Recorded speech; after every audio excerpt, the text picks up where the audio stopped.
today's presentation is going to be on Bluebeam tips and tricks. So no overarching big topic for this webinar. This is mainly going to be focused on little things throughout Bluebeam, like little settings or little tweaks that you may not have known about.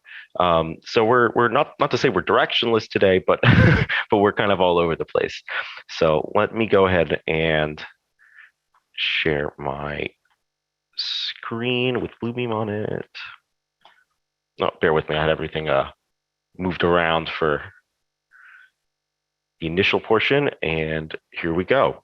Now we are back in Bluebeam, and the first aspect that I wanted to touch on today is the interface. Something that we all interact with on a day-to-day basis if you use Bluebeam, of course, but very rarely do people take the time to, or even have the time to customize their interface in a way that may make more sense for the way they work. So one thing really quickly is that you can toggle all of the tabs open or closed by pushing Shift F4 in Bluebeam, and that will automatically close all open panels. So if I have it open, push Shift F4, can close it. You can also close panels by clicking on the icon itself. So clicking it opens it, clicking it again closes it. You can also close it by clicking on this little bar that shows up when you mouse over the interface, but that's kind of hard to find sometimes. So I usually just hit the buttons. Speaking of these buttons, I'm sure you can rearrange them. You can drag them up and down to reorder them. You can right click and hide or show certain labels for the panels. So I don't use the JavaScript console, so we can probably get rid of that. Get out of there. Oh, no, I have to go to hide. There we go. So there you go. So now another useful tip is you have to right click and do hide if you want to hide that icon. So if I wanted to hide measurements, you go right click hide. And you can also drag it over to the other side. Whoops. Triggering the Windows full screen thing. Cut. All right. Well, you get the idea. If you're having trouble with that, like I am, you can simply right click and go to attach to the right. There it is. That's what I was going for. Silly Windows. And now that that's established there, I can also more easily drag these over since it's not I don't have to go to the total edge of the screen. So you might have known that, but did you know that if you click and drag an icon into this little compass rose type symbol, you can add you can split the panel. So now you can see that I have my sets panel on the bottom and my search panel on top. On the left-hand side, you'll see right here that there is a divider which differentiates the two sections. And I can click and drag to reorder this as well. So very, very easy to customize your interface.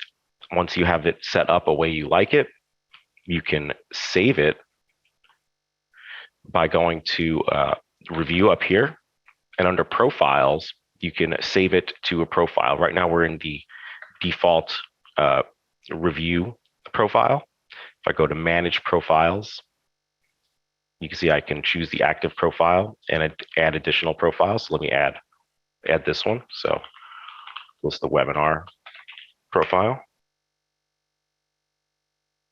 So you'll see that the webinar profile that we just created it automatically loads the current UI. So you can see that this is the active profile. If I hit OK, now if I make any changes to this, I can save it over here. And if I were to switch back to Review, you'll notice I'm back to my regular default interface. Switching back to the webinar profile is the display that I just customized. Now, one quick thing about moving these panels around, I wanted to discuss the markups list because when you got a drawing open and you got maybe your panel on this side, maybe you got your signatures. Actually, probably more likely to have your settings over there, and then you have your tool chest over here, and maybe like studio down here, and your markups list over here. It's like where where does the drawing even go? You've got more of your screen real estate is taken up by the menus and buttons and stuff like that, and you've got this little tiny viewport um, for your drawing. Well, for the markups list, what I usually do is I right click on this little panel symbol for the markups list, and under attach, you can actually go to detach, which pops out the markup list into a separate window. So now I can safely close that. And if you have second monitor, like many people do, I happen to have one over here to the left of my current monitor. So I can drag this over and I can have this on my second monitor, full screen, while I work in the interface on the other monitor. Obviously, you can't see my other monitor, so it doesn't work for the purposes of this presentation, but for most other situations, that's a great way to keep your drawing interface kind of clean while still having good visibility into all of the fields that you might want to have access to in the markup list. So let me attach this back to my interface. Okay. And something that you might have run into using Revu is that you might want to open up a second instance of Revu. Clicking on Revu in the taskbar when it's already open just kind of minimizes it.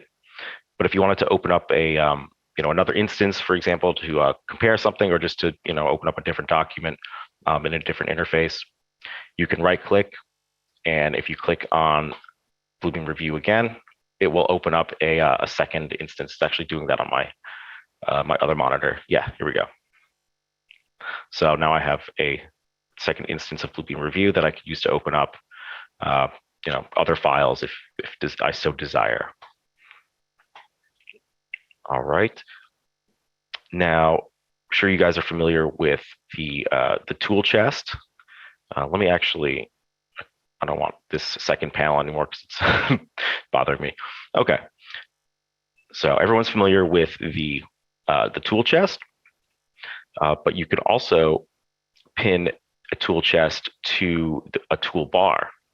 So if you want some of these symbols or tools to be accessible like up here in this menu bar without having to fly open this panel, what we can do is click on this little gear icon, go to pin, and now I can choose to add it to an existing toolbar or create a new one. So I'm going to create a new one for this. I'm going to just call this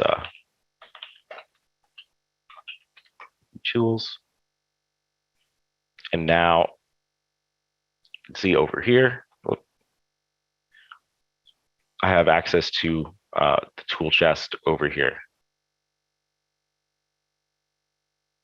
Now you can even customize this a little bit more by right-clicking and going to customize. And over here, we can change that. So you can't take out the individual tools from the tool chest. You can only add the tool chest itself and then access the tools that way, or you can add them by individually. So if I right click on this guy, I can add this to, let's see, you can set it as default, or you can add it to another tool chest. And right clicking on customize you can select from the different categories. So from tool sets, you can choose to add from over here as well, if that makes sense. Wish you could be a little bit more granular with the tool chest or tools you add, but still pretty good. Another thing that you might have run into is document navigation. So sometimes when you're creating a markup, let me select this guy. Come on. Oh, it's because I'm need to check it out. Remember to check out your documents. There we go. Okay, so one quick thing while I'm while I'm in the moment. There's two different kinds of markup types that you can place from the tool chest. One is a markup in properties mode, and the other is in drawing mode. So drawing mode will basically take a copy exactly of the markup. So you can see this is the exact cloud markup that I placed before, and that this is useful if you have symbols or stamps, static symbols that don't really change or don't really need to fit any particular context or anything like that. That's when you would want to use drawing mode. Switching over to properties mode, basically it's kind of like a format painter, where it will just take the properties of the markup and apply that. So now I can make my own Cloud Plus, not necessarily needing to use the the exact one that was added to the tool chest. And you can switch back and forth by right-clicking on the markup in the tool chest and toggling between drawing mode and properties mode. All right. Hope that makes sense. Where was I? Oh yeah, when we're drawing a markup, sometimes you need to pan the view while you're making your markup. You can do that by holding down the space bar.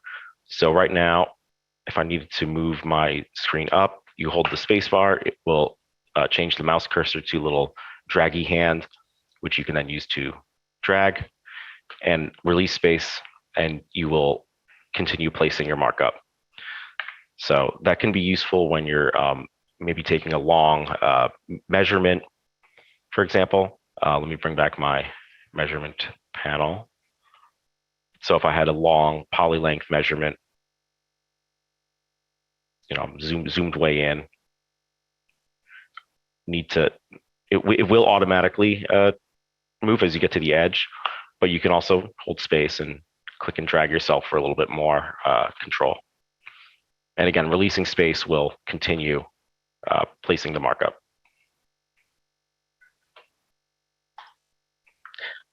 All right, I don't know if you guys didn't know, when you're placing a poly length or an area type measurement, anything that has more than one line segment, if you double click, it will immediately complete the markup, the measurement, wherever your mouse cursor is.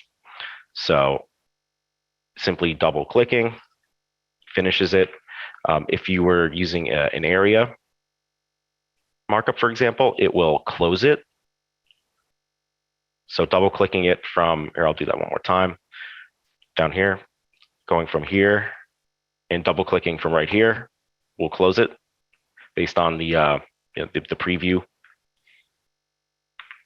So good way to I don't know how many times I've messed something up by pushing escape by accident, which will end the markup. So don't do that. Just to show you what I mean. Sometimes you think like, okay, I'm done with the markup. I just want to hit escape and be done. No, that will that will delete it. You just finish your markup, double click, and you're good. Okay. So I'm sure you are aware, but that you can multi-select markups. So shift clicking will add, control clicking will remove. Control click to remove, or sorry, alt click to remove. My apologies. Sometimes I get those confused. It's Alt click to remove from selection, and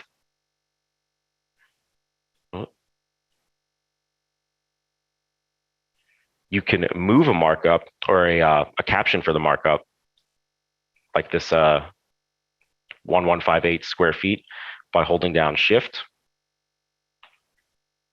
and then you can move that caption around wherever might make the most sense. Very useful way to do that. When you're placing markups, sometimes you need it to be in a specific place. One useful option to turn on for, especially for measuring, is snap to content. So if I go to preferences, by the way, I do see a bunch of chat questions coming in the chat. I will address those all at the end of the presentation. So don't worry, not ignoring you. Sometimes if I pause, sometimes it's because it's because I'm looking at the chat window. So a little distracted there, but trust me, yeah, we're getting them, and I'll hit those at the end of the content portion. So where was I? Right, snap to content. So under general preferences, grid and snap, you can turn on snap to content. And then, of course, you can get a little bit more granular as to what you're snapping to. But I'll just keep it default for now. Hit OK. And what this is useful for is, might be self-explanatory if you used it before. But when I'm taking a measurement, let's say a poly length, you see how my cursor will snap to the line. So it will also more heavily emphasize midpoints, so you can get or in intersections. So this intersection, it will snap to, as well as this midpoint of this line. Of course, this works best with vector documents that have very clean lines, clean output. Everything is closed, etc. But it can also do it on a raster. It's just not as precise. Now, sometimes when you export from AutoCAD or from another CAD software, there's a lot of different line types and line weights. One thing you can do is just hit this disable line weights, which is under the view menu. And what that does is that will pretty self-explanatory, but that will disable the line weights. And this makes measuring a lot easier, because if I turn this back on, you got a whole bunch of line in here. You don't know necessarily where it begins and where it ends. So turning that off, going to disable line weights, makes it a lot easier to find a corner for measuring, for example. So like so. And again, double clicking to finish my measurement.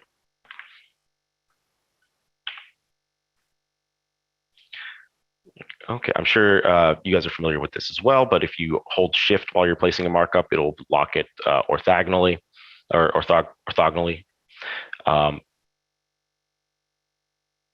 Same as any other CAD software, so AutoCAD, Revit. You can also use a similar selection process if you wanted to do box select. So selecting everything from left to right will select only what is fully captured by the box.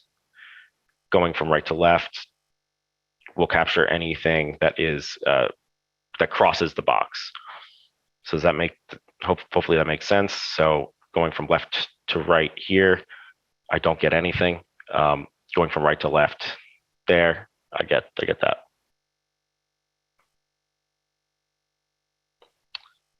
Okay. Sometimes you want to make if you want to make a perfect circle or a square, we can go to tools. Yeah, let's choose rectangle, but hold Shift. when you're creating it. That will lock it into a perfect square. Same consideration for circles. So if you hold shift, it will make a perfect circle instead of an ellipse, because you'll notice that there is no circle, quote unquote, markup. It's just ellipse, but it's like all squares are rectangles, and or something like that. Heard that before. So all right, this drawing is getting a little bit messy. Let me clear this out. Get these out of here. Or actually, I can just do river changes. Okay, back to a little bit more fresh document.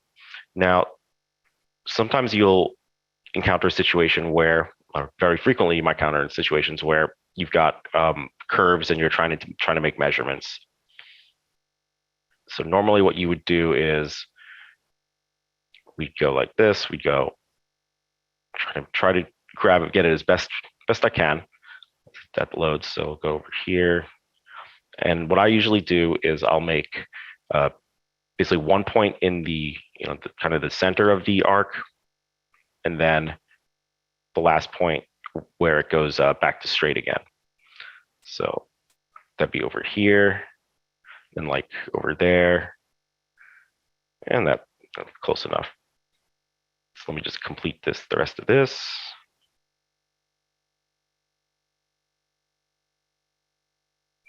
Okay, there we go. So let me hit shift so I can move these over so it's not so busy. Now that's close enough, but it's not exact, right? Whoops. So how do we get that? We're going to need to get that arc somehow. And the way to do that is, let me move this over. So if we right click on this, we can select convert to arc, and we can do the same thing on this one. And now we can adjust accordingly until we get kind of, there we go, close enough for jazz. There we go, only a little bit, there we go. And then we could do the same over here, convert to arc.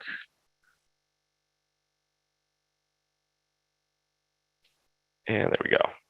Of course, you could do that, initially, if you wanted to. You could use the radius? No, diameter. And then, slice it, but I find it easier to use convert to arc. Although the easiest way is actually to use the dynamic fill tool. I should note that this is only available, I believe, in the complete package of Bluebeam subscription. If you're on Revu 21, if you're on Revu 20, I believe it is in each version of Revu 20. I could be wrong, but the dynamic fill, if you click it, it will open up this little floating panel. And lost it. Where'd it go? Nope, that's count. There it is. All right, let me get out of this count markup.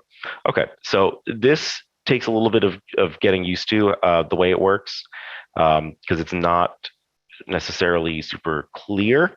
So I'll try to provide some clarity there.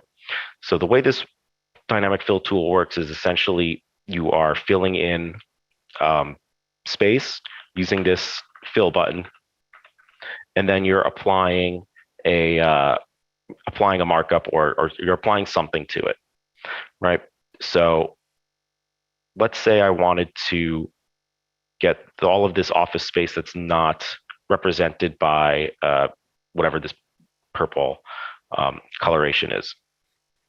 So what I'll do is I'll take this paint bucket fill tool, and if I click and hold, it starts filling in.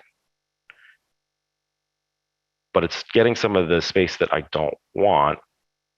So let me clear that.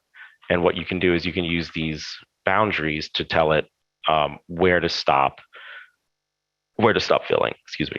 So I'm going to go here to here to here.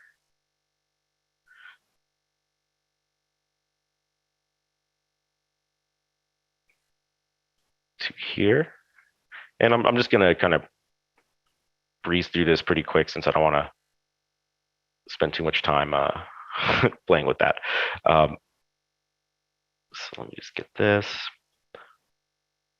So this tells the fill tool not to cross this boundary. So keep going here. Okay. And I'm going to say that's close enough. So now I can take my my fill tool, and it's going to get some of the office spaces because of the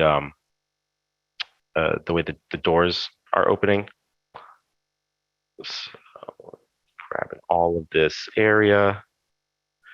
Yeah, see down there that's there was a break in one of the lines down there, so it'll go through there. But let's just pretend that's what we want.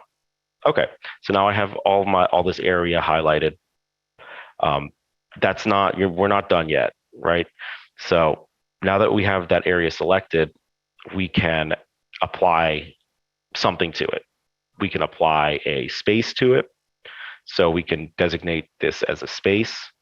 So we can call this open floor. And if I select it, now it will create a space in that area when I click apply. All right, so it failed to generate the space because there was already space there. But you could have also selected a polygon, an area measurement. I'll show you one more time real quick. So I have this space highlighted. Let's not do the space. I have this area highlighted. I have my area measurement selected, and I hit apply, and that will apply an area measurement to that filled in geometry, right? So you can have multiple items selected in case you wanted an area and a poly length or a perimeter. So selecting those will give you both of those markups when you hit apply. But I find that to be the best, quickest way to get measurements on a lot, like curved space with a lot of different curvatures in it, and things like that. Oh, one other quick tip is if you have snap to content turned on, sometimes it can get a little bit annoying depending on how sensitive it is. Holding down Control will temporarily deactivate the snap. So you can see I keep getting snapped to this. Pushing Control, I can select wherever I want.